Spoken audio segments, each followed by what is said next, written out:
আমি লুসেন্টের অবজেক্টিভ যে জিকে বইটা আছে সেইটা বাংলায় ট্রান্সলেট করব। তো প্রথমত সায়েন্সের পার্টগুলো করব। সায়েন্সের মধ্যে কেমিস্ট্রিটা আমি প্রথমে করব, দেন বায়োলজি, দেন ফিজিক্স। কারণ যে কোনো কম্পিটিটিভ পরীক্ষায় হোক না কেন সবাই লুসেন্টকেই প্রেফার করে, এবং লুসেন্টটাকে যদি ভালোভাবে করতে পারে আমার মনে হয় জিকের জন্য আর অন্য কোনো বই পড়তে হবে না। তাই আমি চেষ্টা করব প্রত্যেকটি কোশ্চানকে আলোচনা করে দেওয়ার, হ্যাঁ, উইথ কনসেপ্টের সঙ্গে, যাতে অন্য কোনো বই আর না ফলো করতে হয়। তাই আমি কম কোশ্চান আলোচনা করব, বাট কোশ্চান কোশ্চানগুলো আমি ডিপলি আলোচনা করব, সেই জন্য আমি কম কম কোশ্চান নেব।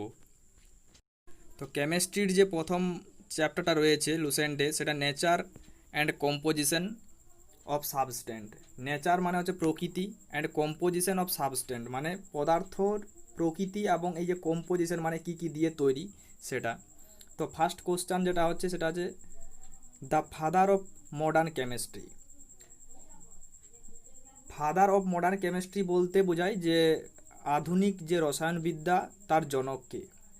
তো আধুনিক রসায়নবিদ্যার জনক হচ্ছে Lavoisier. Option B is correct. But এখানে দেখো অপশন এতে দেওয়া আছে প্রিস্টেলি। তো এই কী করেছিল, ই ডিসকভার করেছিল, অক্সিজেন গ্যাস ডিসকভার করেছিল। দেন যে ডাল্টন রয়েছে, এই ডাল্টনকে আমরা বলি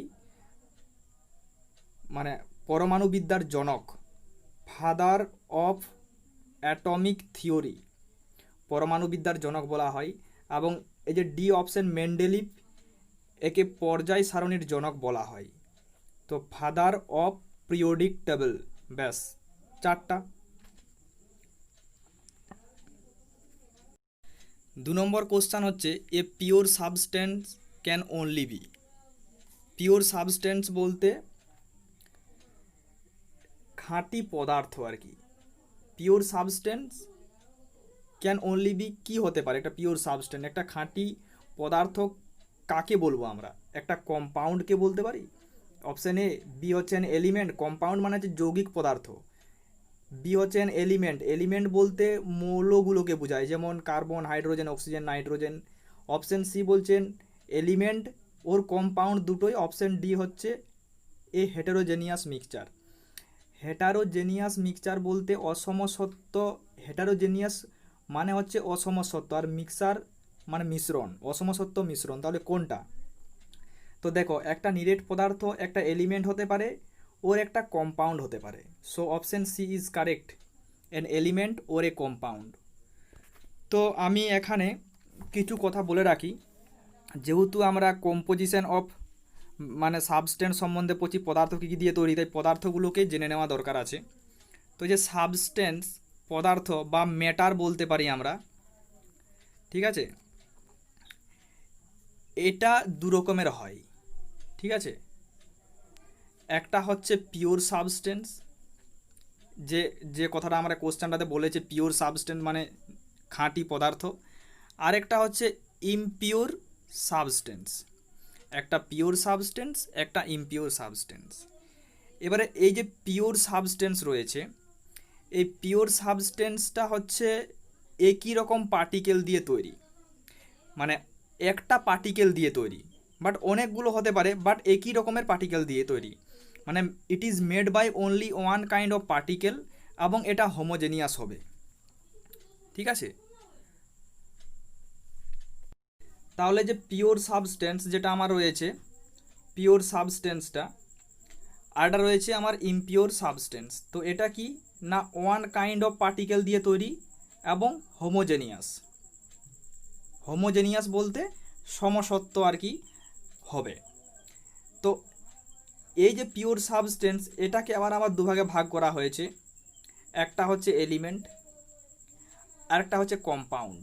এই জন্যে আমি বলেছি যে pure substance can only B A element or compound. এলিমেন্টের মধ্যে পড়ছে আমার ধরো কার্বন, হাইড্রোজেন, অক্সিজেন, এগুলো এলিমেন্টের মধ্যে পড়ে, মৌলের মধ্যে। আর কম্পাউন্ড বলতে মানে যৌগ, যেরকম হচ্ছে ধরো H2O একটা সমসত্ব।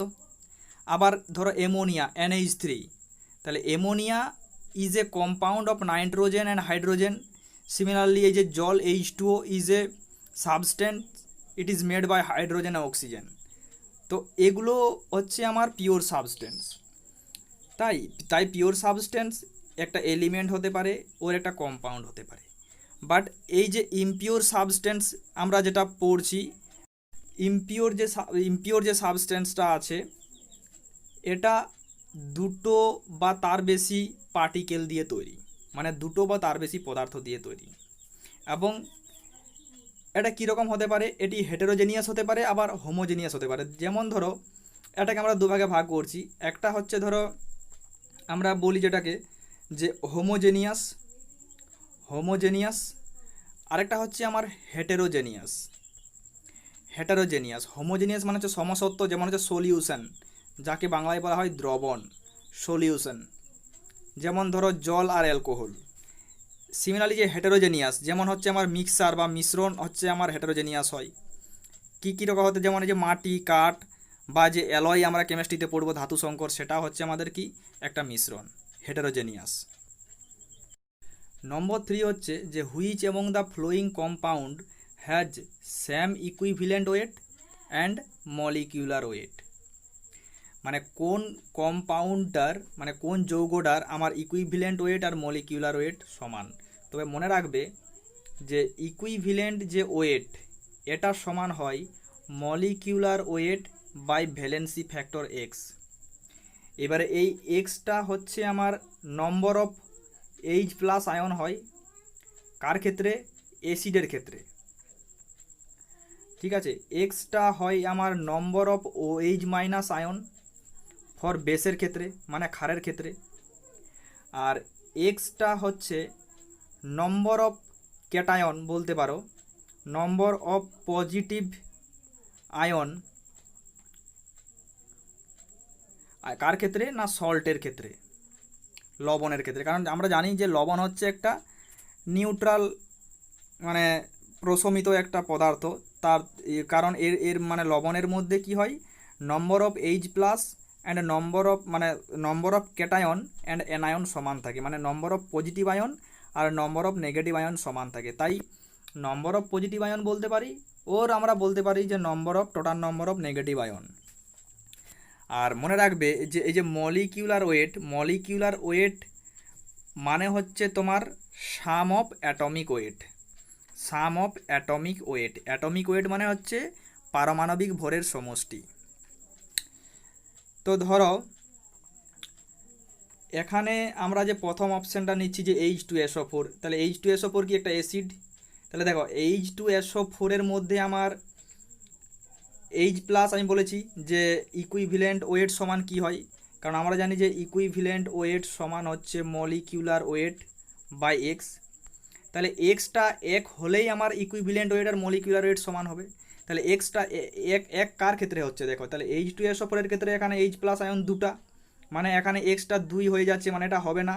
CH-Cl2তেও হবে না, Na2SO4ও হবে না। এবারে দেখো ডি, NaClকে আমরা যদি ভাঙি, এটা তো লবণ একটা, তো Na প্লাস আর কি হয় Cl মাইনাস। তাহলে এখানে ক্যাটায়ন কোটা একটা বা অ্যানায়ন একটা, তাহলে এক্সটা এখানে 1 হচ্ছে এই NaCl এর ক্ষেত্রে। তো NaCl এর ক্ষেত্রে আমার equivalent weight and molecular weight সমান হচ্ছে। So answer D is correct. আমি এই প্রসঙ্গে H2SO4 এর ইকুইভ্যালেন্ট ওয়েটটা বের করে দেখাচ্ছি। ধরো ইকুইভ্যালেন্ট ওয়েট যেটা রয়েছে, হাইড্রোজেনের ইকুইভ্যালেন্ট ওয়েট কত হয় 1 ইন্টু 2। আমি বলেছি sum of atomic weight molecular weight সমান। সালফারের কত হয়, সালফার হচ্ছে 23 and oxygen 16 into 4 by valency factor কত 2। তাহলে এটা হচ্ছে আমার অ্যাটমিক ওয়েট, মানে ইকুইভ্যালেন্ট ওয়েট। এবারে ধরো এখানে কোশ্চেন 4 নম্বর কোশ্চেনটা কী বলছে, the most abundant metal in earth crust, মানে সব থেকে কোন ধাতুটা ভূত্বকে বেশি পাওয়া যায়। এবারে মনে রাখবে যে এই আর্থ ক্রাস্টটা কোন জায়গাটা, একটা কথা মনে রাখবে CMC, মানে ইন্টেরিয়র অফ আর্থকে, মানে পৃথিবীর যে অভ্যন্তরীণটাকে আমরা 3 ভাগে ভাগ করি। এই C for crust, M for mantle and C for core. মানে ধরো যদি এটা একটা পৃথিবী হয়, তাহলে এর নিচে 3টা স্তর রয়েছে। প্রথমটাকে আমরা কোর বলি C, তারপরেরটা হচ্ছে আমার ম্যান্টেল, অ্যান্ড তার উপরেরটা হচ্ছে আমার ক্রাস্ট। তো কোশ্চান বলেছে যে এখানে ক্রাস্টের মধ্যে কোন ধাতুটা বেশি পাওয়া যায়, মনে রাখবে এখানে মেটাল বলেছে কিন্তু, নট এলিমেন্ট। কি বলেছে? মেটাল।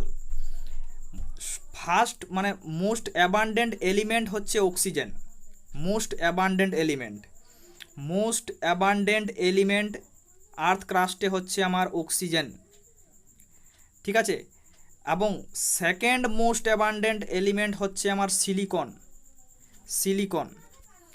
অ্যান্ড থার্ড মোস্ট হচ্ছে আমার aluminium, aluminium. And fourth most হচ্ছে আমার আয়রন।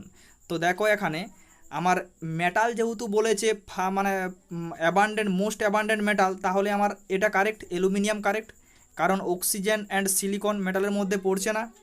তাই first abundant metal in the earth crust is the aluminium, option C is correct.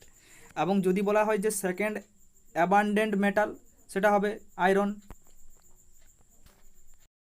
এবারে দেখো 5 নম্বর কোশ্চেন কি বলছে যে which one of the following is not an element, is not an element, মানে কোনটা এলিমেন্ট নয়। এলিমেন্ট মানে কি? মৌল, মানে একই রকমের পার্টিকেল দিয়ে তৈরি, যেমন কার্বন, হাইড্রোজেন, অক্সিজেন, এরকম একই রকমের পার্টিকেল দিয়ে যেগুলা তৈরি সেগুলাকে আমরা বলি মানে এলিমেন্ট। তো দেখো এই যে ডায়মন্ড, ডায়মন্ডটা কি? ডায়মন্ড তো একটা এলিমেন্ট, কারণ কার্বনের একটা রূপভেদ এলোট্রপিক ফর্ম, ডায়মন্ড সলিড ফর্ম কার্বনের, ঠিক আছে। কঠিন মানে কার্বন মানে কঠিন কার্বন বলতে পারো, বা কঠিন মানে তোমার রূপভেদ কার্বনের, সেটা হচ্ছে ডায়মন্ড। তাহলে এটা তো এলিমেন্ট, ডায়মন্ড একটা এলিমেন্ট, কারণ এটা হচ্ছে কার্বনের একটা এলোট্রপিক ফর্ম বা রূপভেদ বলতে পারো। সিমিলারলি যে ওজোন রয়েছে, ওজোন, ওজোন কি? অক্সিজেনের একটা এলোট্রপিক ফর্ম। আচ্ছা, সিলিকা, এই দেখো 4 নম্বর কি হচ্ছে গ্রাফাইট, গ্রাফাইটও একটা কার্বনের আমার কি এলোট্রপিক ফর্ম, কারণ কার্বনের আমরা কি জানি ডায়মন্ড, তারপরে গ্রাফাইট, গ্যাস কার্বন, এগুলা কি এলোট্রপিক ফর্ম। ডায়মন্ড হচ্ছে আমার কঠিন ফর্ম, আর এই যে গ্রাফাইট হচ্ছে আমার ক্রিস্টাল, কার্বন ক্রিস্টাল। তাহলে অপশন সি ইজ কারেক্ট, কারণ সিলিকাটা আমার এলিমেন্ট নয়, এটা দুটো বা তার বেশি মানে ডিফারেন্ট পদার্থ দিয়ে তৈরি। এইবারে 6 নম্বর কোশ্চেন বলছেন N alloy is a, alloy মানে হচ্ছে ধাতু সংকর, অ্যালয় মানে ধাতু সংকর, মানে দুটো বা তার বেশি ধাতু মিলে যখন একটা কঠিন পদার্থ তৈরি করা হয় তখন সেটাকে আমরা ধাতু সংকর বলি। যেমন ব্রোঞ্জ, পিতল, জার্মান সিলভার, এগুলো সবই হচ্ছে আমার ধাতু সংকর। তাহলে N alloy is a compound. আচ্ছা, কম্পাউন্ড তো অবশ্যই, কারণ মানে সরি কম্পাউন্ড এটা হবে না, দুই বা তার বেশি যৌগ দিয়ে কি তৈরি? অ্যালয় মানে দুই বা তার বেশি ধাতু দিয়ে তৈরি। আচ্ছা, এন অ্যালোট্রপিক ফর্ম, এটা তো হবে না। এন আইসোমার, এটা হবে না। এ মিক্সার, দেখো দুটো বা তার বেশি পদার্থ মিশালে যদি সমসত্ব আমার মিশ্রণ তৈরি হয় তখন তাকে বলি আমরা দ্রবণ বা সলিউশন, আর যদি অসমসত্ব তৈরি হয় তাকে আমরা বলি মিক্সার। তো দেখো অ্যালয়টা হচ্ছে দুটো বা তার বেশি ধাতু মিশিয়ে যখন আমরা তৈরি করছি তো সেটা সমসত্ব হয় না, সেটা অসমসত্ব হয়, যাকে আমরা বলি heterogeneous. So it is a mixture, option D is correct. আর আমি প্রথমে বলেছিলাম কম্পাউন্ড, কম্পাউন্ড তো নয়, কারণ কম্পাউন্ড বলতে কি যৌগিক পদার্থকে বোঝায়, ঠিক আছে। যৌগিক পদার্থ মানে দুটো বা তার বেশি এলিমেন্ট মানে মিলে যখন একটা পদার্থ তৈরি করে সেটাকে আমরা কম্পাউন্ড বলি। এবারে 7 নম্বর কোশ্চেন হচ্ছে name the scientist who stated that matter can be converted into energy. আমরা সবাই পরিচিত একটা ফর্মুলাতে ক্লাস 10-এ আমরা পড়েছি যে ই সমান কি হয়? এমসি স্কোয়ার, মানে পদার্থ আমার এনার্জিতে এবং এনার্জি পদার্থে রূপান্তরিত হতে পারে। তো এটা কে দিয়েছিল? আইনস্টাইন। তো অপশন ডি ইজ কারেক্ট। তো এখানে অপশন এতে বলছে বয়েল, মনে রাখবে যে বয়েলেরও আমরা পড়েছি ক্লাস 10-এ গ্যাসের সূত্র কি জানি যে একটা মানে স্থির উষ্ণতায় কোনো গ্যাসের আয়তন কি হয়? চাপের সঙ্গে ব্যস্তানুপাতে পরিবর্তিত হয়, মানে P V equals to constant হয়, মানে হচ্ছে P1 V1 equals to P2 V2। মানে উষ্ণতা যদি স্থির থাকে তাহলে P1 মানে প্রেসার আর ভলিউমের মানে আয়তনের গুণফল সর্বদাই কনস্ট্যান্ট হবে, that is P1 V1 equals to P2 V2। আচ্ছা, নম্বর সি হচ্ছে অ্যাভোগাড্রো। আমরা জানি অ্যাভোগাড্রো কি বলেছিল, যে 1 মোল অণু পরিমাণ যে কোনো পদার্থের মধ্যে একটা নির্দিষ্ট সংখ্যক অণু বর্তমান, সেটা কত? সেই সংখ্যাটাকে আমরা বলি অ্যাভোগাড্রো নম্বর, যেটা হচ্ছে 6.02 ইন্টু 10⁻23। এটা হচ্ছে অ্যাভোগাড্রো নম্বর, মনে রাখবে। এটাও কিন্তু কোশ্চেনে দিতে পারে যে অ্যাভোগাড্রো নম্বর কোনটা। 6.02 10⁻23, কারণ 1 মোল অণু পরিমাণ যে কোনো পদার্থের মধ্যে এত সংখ্যক অণু বর্তমান, তাহলে 1 মোলের মধ্যে এত সংখ্যক অণু থাকে, এটা অ্যাভোগাড্রো বলেছিল। আর আইনস্টাইন তো বলেই দিয়েছি E = mc², মানে matter can be converted into energy.